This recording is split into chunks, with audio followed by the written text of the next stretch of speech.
Good evening అండి అందరికీ. ఇక్కడ వచ్చిన మీడియా వారందరికీ పేరు పేరున థ్యాంక్ యూ సో మచ్. ఈ థ్యాంక్ యూ మీట్ ఫస్ట్ మీకే చెప్పాలి. ఈ సినిమా ఫస్ట్ నుంచి ప్రాసెస్‌లో కొత్త వాళ్ళని ఎంకరేజ్ చేయడానికి ప్రతి ఒక్కరు మీడియా వాళ్ళు ప్రతి ఒక్కరు పర్సనల్‌గా నేను ఇంటరాక్ట్ అవ్వడం అయితే ఏంటి, వాళ్ళ సైడ్ నుంచి గానీ ప్రతి ఒక్కరు సపోర్ట్ చేశారు. మీడియా వారందరికీ పేరు పేరున మీడియా వాళ్ళకి థ్యాంక్ యూ సో మచ్.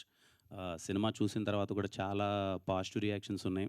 మీ అందరికీ తెలుసు నా జర్నీలో ఒకవేళ గాని సినిమా అటు ఇటు అయిపోయి అట్లీస్ట్ ఒక 60% ఆఫ్ ద పీపుల్‌కి సినిమా నచ్చట్లేదు అంటే, నెక్స్ట్ డే నేను సైలెంట్ అయిపోయి మన పని మనం చేసాం, కష్టపడ్డాం. మేబీ మన ప్రయత్నం అంత సక్సెస్ అవ్వలేదేమో అని చెప్పి నేను సైలెంట్ అయిపోతాను. నిన్నటి నుంచి సినిమా చూసిన వాళ్ళు ప్రతి ఒక్కరి దగ్గర నుంచి పర్టిక్యులర్లీ మీడియా అయితే ఏంటి, ఆడియన్స్ అయితే ఏంటి, ఇండస్ట్రీలో పెద్దలైతే ఏంటి, చాలామంది చూసిన వాళ్ళు సెలబ్రిటీస్ వీళ్ళందరూ చాలా మంచి ప్రయత్నం, చాలా మంచి సినిమా చూసామని చెప్పి ప్రతి ఒక్కరు అప్రిషియేట్ చేస్తున్నారు. ముఖ్యంగా మన ప్రీమియర్స్ ఏసినప్పుడైతే థియేటర్ నుంచి బయటికి రాగానే ఏంటన్నా ఎలా ఉంది సినిమా అని నేను అడగగానే ముందు అబ్బాయి రాజప్ప చేశాడు కదా, అబ్బాయి కాంటాక్ట్ నెంబర్ ఇవ్వ, అరే మ్యూజిక్ డైరెక్టర్ ఎవరో అబ్బాయి కాంటాక్ట్ నెంబర్ ఇవ్వ, మీ డైరెక్టర్ కాంటాక్ట్ నెంబర్ ఇవ్వ అని చెప్పి అందరూ అడుగుతుంటే పర్సనలీ ఫెల్ట్ సో హ్యాపీ. నేను నేను సీరియస్‌గా చాలా అంటే చాలా హ్యాపీగా ఉన్నాను. ఎందుకంటే ఏదైతే ప్రయత్నం మొదలుపెట్టామో ఈ సినిమా ద్వారా ఆల్రెడీ ఒక 2 డేస్ అయింది అంతే సినిమా రిలీజ్ అయిపోయి. నిన్ననే సినిమా రిలీజ్ అయింది. ఒక్క రోజులోనే మా టీమ్ నుంచి 5, 6 మంది ఆల్రెడీ ఇండస్ట్రీ ఆఫర్‌లు వచ్చేసాయి. అది personally so happy. Music director గురించి ఆల్రెడీ అందరూ ఫాలో అప్ అవుతున్నారు. అరే వంశీకాంత్ అనే అబ్బాయి చాలా బాగా చేశాడు మ్యూజిక్, అతని కాంటాక్ట్ నెంబర్ ఇవ్వు అని అందరూ ఆర్టిస్టులు అయితే ఒక 5, 6 మంది. మా డీఓపీ అక్షయ్ బ్రో గురించి నన్ను అందరూ ఎంక్వైరీ చేస్తున్నారు, చాలా బాగా చేశాడు అతని నెంబర్ ఇవ్వమని. అంతకు మించిన సాటిస్ఫాక్షన్ నాకైతే ఇంకేమీ ఉండదు. I'm so happy. సినిమా గురించి అంటే ఈ జర్నీ అయితే చాలా ఈజీ అవ్వలేదండి. Very tough journey. ముందుగా నేను అనుకున్నప్పుడు సినిమా ఫస్ట్‌ది స్టార్ట్ చేస్తున్నాం. అంటే ముందు చేశాను, ప్రొడక్షన్‌లు అన్నీ చేశాను గానీ, బట్ ఒక చిన్న సినిమా స్టార్ట్ చేస్తున్నాం అన్నప్పుడు ఎలాంటి సబ్జెక్ట్‌తో వెళ్దాం? ఎంటర్‌టైనర్ వెళ్దామా? ఇంకోటెళ్దామా? సీ ఇలాంటి ఒక సబ్జెక్ట్ తెచ్చినప్పుడు నాకు ముందే తెలుసు. అరే ఇదొక హానెస్ట్ అటెంప్ట్. ఒక విలేజ్‌లో ఒక సస్పెన్స్ డ్రామా చాలా రూటెడ్ ఉంటది. చాలా కొత్తగుంటది. First of all more of commercial elements ఇవన్నీ పక్కన పెడితే ఒక మంచి కథ అవుతది. దీంట్లో అందరికి ఒక మంచి స్కోప్ ఉంది. మంచి ఫ్లేవర్ ఉన్న సినిమా. థియేటర్‌కొచ్చి ఆడియన్స్ అందరూ చూస్తే చాలా మంచిగా ఫీల్ అవుతారనుకున్నాను. అది నిజమైంది. చూసినోళ్ళందరూ చాలా బావుందన్నారు. ఇంకా థియేటర్‌కి వచ్చి చూడాల్సినోళ్ళు చాలామందున్నారు. నిన్నటి నుంచి మా డిస్ట్రిబ్యూటర్స్‌తో గాని వాళ్ళందరితో మాట్లాడుతున్నా. ఏం జరుగుతుంది? ఏంటి అని. అందరూ ఒకటే మాట. సినిమా చూసినోళ్ళందరూ చాలా బావుంది. కొత్త వాళ్ళు గదా! ఇంకా రావాలి థియేటర్‌కి. పోస్టర్‌లు అందరూ కొత్తోళ్ళు గదా! నోను మొహం ఏం లేదు గదా! కొంచెం టైం పడతది, వస్తదంటున్నారు. ఇంకా కొంతమంది అదే సజెస్ట్ చేస్తున్నారు. అట్‌లీస్ట్ యూట్యూబ్ ఇన్‌ఫ్లుయెన్సర్సో లేకపోతే తెలిసిన మొహాలు కొంచెం ఉండుంటే ఇంకా బాగుండేదేమో థియేటర్‌కి అది ఇది అని చెప్పి. నేనెప్పుడు ఆ దృష్టిలో చూడలేదండి. సినిమాకి వాళ్ళని పెడితే వీళ్ళొచ్చేస్తారు, వీళ్ళని పెడితే ప్యాడింగ్ పెడితే ఇవన్నీ వస్తాయనే దృష్టిలో చూడలేదు. హానెస్ట్‌గా ఒక సినిమాని కొత్తోళ్ళతో చేద్దాం. ఖచ్చితంగా ఎందుకు అనంటే, ఖచ్చితంగా నాకు తెలుసు ఈ సినిమా. I'm very confident. ఈరోజు సినిమా చూసినోళ్ళందరూ చాలా బావుందన్నారు. రేపు చాలామంది చూస్తారు. రేపు ఇంకా రిలీజ్ అయిన తర్వాత ఓటీటీలో రిలీజ్ అయిన తర్వాత ఇంకా చాలా మంది చూస్తారు. సినిమా చూసి వీళ్ళందరికీ మంచి అప్రిషియేషన్ వస్తది. సినిమా చాలా మంచి సినిమా అని ఇప్పటికే అంటున్నారు. కొన్ని రోజుల తర్వాత ఇంకా చాలా గట్టిగా అంటారు. Firstly thank you so much చూసి అప్రిషియేట్ చేసిన వాళ్ళందరికీ. ఆహ్, ముఖ్యంగా మా డిస్ట్రిబ్యూటర్స్‌కి థాంక్స్ చెప్పాలి. అడగగానే కొత్త వాళ్ళని తెలిసినప్పటికీ ఇయాల రేపు అసలు సినిమాకి ఎందుకో నాకు తెలీదది బేసిక్‌గా. అందరూ అదే అంటున్నారు. కొంచెం టఫ్ టైమ్ ఉంది. రాట్లేదు థియేటర్స్‌కి. సమ్మర్ అని ఎండలని కొంతమంది, లేకపోతే ఐపీఎల్ సీజన్ అని కొంతమంది రాట్లేదు. అయినా సరే ఒక కొత్త సినిమా ఒక్కరి మొహం కూడా ఇంతకుముందు ఎవరిది తెలిసిన మొహం కాదు. అయినా సరే వాళ్ళు నమ్మి ఈ సినిమాని ఇంత బిగ్ రిలీజ్ చేసినందుకు థ్యాంక్ యూ సో మచ్. డిస్ట్రిబ్యూటర్స్‌కి అందరికీ థ్యాంక్ యూ చెప్పాలి. ఎందుకంటే చిన్న విషయం కాదు. ఇంత పెద్ద రిలీజ్ ఇవ్వడం అన్నది ప్రతి ఒక్కరికి. ఐ హోప్ ఖచ్చితంగా సినిమా బాగా ఆడాలి. ఇంకా రాబోయే రోజుల్లో అదే అంటున్నా కదా! ఒక మంచి సినిమా, కొత్త ఫేసెస్ ఉన్న సినిమా అంటుకోవడానికి ఇంకా కొంచెం టైం పట్టొచ్చేమో గానీ, నేనెప్పుడు చెప్తుంటాను.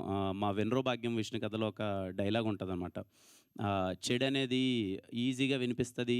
ఈజీగా స్ప్రెడ్ అవుతది. మంచనేది వెళ్ళడానికి టైం పడతదేమో గానీ, ఒక్కసారి వెళ్తే మాత్రం అది ఎప్పటికీ అలాగే ఉండిపోద్ది. ఈ సినిమా నేను ఏదో గొప్ప సినిమా, ఇలాంటి సినిమా ఇంతకుముందు లేదు, ఎవరు తీయలేదు, ఒక ఎక్సెప్షనల్ సినిమా అనైతే నేను చెప్పను. కానీ ఒక మంచి సినిమా. తిమ్మరాజుపల్లి సినిమా అన్నది ఒక ఎక్స్‌పీరియన్స్. ఒక ఊర్లోకెళ్ళి ఒక 2 గంటల పాటు ఒక క్యూట్ మూమెంట్స్ ఉంటాయి. ఒక నోస్టాల్జియా ఫీలింగ్ ఉంటది. ఒక థ్రిల్ మూడ్ ఉంటది. మీరు చూసినంత సేపు 2 గంటలు మీకు బోర్ కొట్టదు. అరే! ఒక మంచి ఎక్స్‌పీరియన్స్ ఇచ్చారు కదరా! అని ఒక ఫీలింగ్ ఉంటది. సో, మిస్ అవ్వకన్నా ప్రతి ఒక్కరు థియేటర్‌కెళ్ళి చూడండి. ఒక 2 గంటల పాటు మీరైతే బాగా ఎంజాయ్ చేస్తారు. సరే, తిమ్మరాజుపల్లి టీవీ గదా! చిన్న సినిమా గదా! టీవీలోకొచ్చిన తర్వాత చూద్దామని అయితే అనుకోవద్దండి. ప్రాపర్ మంచి ఫీలింగ్ ఉంటది. లేకపోతే నేను మీకు ఇంతగా చెప్పను. ఫ్యామిలీ అందరితో కలిసి థియేటర్‌కెళ్ళండి. థియేటర్‌లో చూడండి. మీకు నచ్చుతది. అండ్ ఈ సినిమాని ఇండస్ట్రీలో చాలామంది సపోర్ట్ చేశారు. సపోర్ట్ చేసిన వాళ్ళందరికీ థ్యాంక్ యూ సో మచ్. ఎందుకంటే కొత్త వాళ్ళకి ఎప్పుడు అప్రిషియేషన్ ఉండాలి. ఇదే గాదు, నేను నెక్స్ట్ చేయబోయే సినిమాలో కూడా ఏదో కొత్త వాళ్ళందరూ ఉంటే థియేటర్‌కి ఎక్కువ మంది రారు, కలెక్షన్స్ ఎక్కువ రావు, ఓపెనింగ్స్ ఎక్కువ ఉండవు అనే భయమైతే నాకు లేదు. నేను మళ్ళీ తీసే సినిమా కూడా అందరూ కొత్తోళ్ళతోనే తీస్తాను. డబ్బులు ఎంత ఎక్కువొచ్చినా, తక్కువొచ్చినా అది మ్యాటర్ కాదు. సినిమా నిలబడాలి, కొత్తోళ్ళు రావాలి, కొత్త సినిమా ఉండాలి. నేను నెక్స్ట్ ప్రయత్నం కూడా అలాగే చేస్తాను. ఈ సినిమా సపోర్ట్ చేసిన ప్రతి ఒక్కరికి thank you so much. Really very happy. నాకెందుకో మోస్ట్ సాటిస్ఫైయింగ్‌గా ఉంది ఈ ప్రాజెక్ట్. Thank you all. మా టీమ్ అందరికీ థ్యాంక్ యూ చెప్పాలి. డే అండ్ నైట్ అందరూ కష్టపడ్డారు, ఎఫర్ట్స్ పెట్టారు. ఏ రోజు నాతో పరిగెడుతూనే ఉన్నారు వాళ్ళు. నేను పరిగెత్తేది చూసి వాళ్ళు పరిగెడుతున్నారు, వాళ్ళని చూసి నేను పరిగెడుతున్నాను. ఈ జర్నీ అన్నది అంత ఈజీ కాదు. లిటరల్లీ నేను చూస్తున్నాను. 10 అమ్మాయిలైతే పర్టిక్యులర్‌గా వాళ్ళు అసలు కాస్ట్యూమ్స్ దగ్గర నుంచి అన్నీ కేర్ తీసుకోవాలి వాళ్ళు. ఏ రోజే గానీ, ఏ ప్రెషరు పెట్టకన్నా ప్రొడక్షన్ మీద గానీ పరిగెడుతూనే ఉన్నారు. Thank you all. ఈళ్ళైతే అసలు అందరూ నేను రాగానే ఫస్ట్ ఇదే అడిగాను. అట్‌లీస్ట్ నిన్నన్నా పడుకున్నారా ఒక 4 గంటలన్నా అని చెప్పి. ఎవరో ఒక 2, 3 అవర్స్ స్లీప్ కూడా లేదు అందరికీ. మీ ఎఫర్ట్స్ ఎక్కడికి పోలేదు. అందరూ సక్సెస్ అయ్యారు. మీరందరూ చాలా అంటే చాలా ఎంజాయ్ చేయండి. ఇంతకన్నా సక్సెస్ ఏం లేదు. మీరొచ్చారు, థియేటర్‌లో మిమ్మల్ని మీరు చూసుకున్నారు. ఈరోజు కొంతమంది చూసారు, రేపు చాలామంది చూస్తారు. మీకైతే ఎప్పటికి మంచి పేరు వస్తది. You can be proud of it. Thank you all. Thank you so much. ఈ సినిమాకి సపోర్ట్ చేసినోళ్ళు చాలామంది ఉన్నారు. ఇదిగో మా జీఎస్‌కే మీడియా అన్న, సురేష్ అన్న థ్యాంక్ యూ, శ్రీనివాస్ అన్న థ్యాంక్ యూ. అలాగే మా Vamsi Babu, Vineeth, Sandeep, Housefull digital team. ఇదిగో మా టీం గురించి అందరూ మాట్లాడాను. మా ప్రొడక్షన్ టీం గురించి చెప్పాలి. ఎప్పుడు మాట్లాడలేదు. మా వాళ్ళ గురించి చెప్పుకుంటే ఏదో ఉంటది. రితికేష్, మా బామర్ది రితికేష్ మొత్తం అంతా దగ్గరుండి అంతా చూసుకున్నాడంతా. అలాగే చావన్ బ్రో, మదన్ అన్న, అసలు కంప్లీట్లీ ఈ సినిమా ఇంత బడ్జెట్‌లో ఇంత తక్కువలో చేయడం అనేది చిన్న విషయం కాదు. అలాగే మా కేఏ టీమ్ ప్రతి ఒక్కరికి రాత్రింబవళ్ళు పిల్లలందరూ కష్టపడ్డారు. ఈ సినిమాని తీసుకెళ్ళాలని వాళ్ళకి వచ్చి రాన్నంతో అందరూ కింద పడి కేఏ ప్రొడక్షన్ వాళ్ళందరికీ థ్యాంక్ యూ సో మచ్. ఇంకా అసలు అందరి గురించి మా శివన్న అయితే శివన్న అసలు ఈ వ్యక్తి గురించి మాట్లాడాలి. ఎవరికీ తెలీదు. మా టీమ్ వాళ్ళందరి గురించి మాట్లాడాను గానీ, లాస్ట్ 2 డేస్ నుంచి మేమన్నా నిద్రపోయాం గానీ అసలు నిద్రపోలేదు. పరిగెడుతూనే ఉన్నాడు. అన్న నిలబడదామన్నా, ఏదో ఒకటి చేద్దామని చెప్పి అన్ని విధాలు అక్కడికి ఇక్కడికి తిరుగుతూ అంతా కష్టపడుతున్నాం. Thank you so much Shivanna. ఇంక అందరికీ థ్యాంక్ యూ అండి. నేను చెప్పడానికి ఇంతకు మించి ఏమీ లేదు. మంచి ప్రయత్నం, మంచి సినిమా, ఒక హానెస్ట్ ఫిలిం. ఖచ్చితంగా థియేటర్‌కెళ్ళి చూడండి. మీ అందరికీ నచ్చుతది. సర్లే మళ్ళీ రిలీజ్ అయిన తర్వాత చూద్దాం ఇంట్లో అనైతే ఆగొద్దండి. వీళ్ళు కొత్త వాళ్ళైనా సరే చాలా మంచి ఎక్స్‌పీరియన్స్‌డ్ యాక్టర్స్‌లా చేశారు. మంచి టెక్నికల్ ఫీలింగ్ ఉంటది సినిమాలో. మిస్ అవ్వకుండా సినిమా చూడండి. థ్యాంక్ యూ అండి. Thank you. Thank you Kiran గారు. Thank you so much.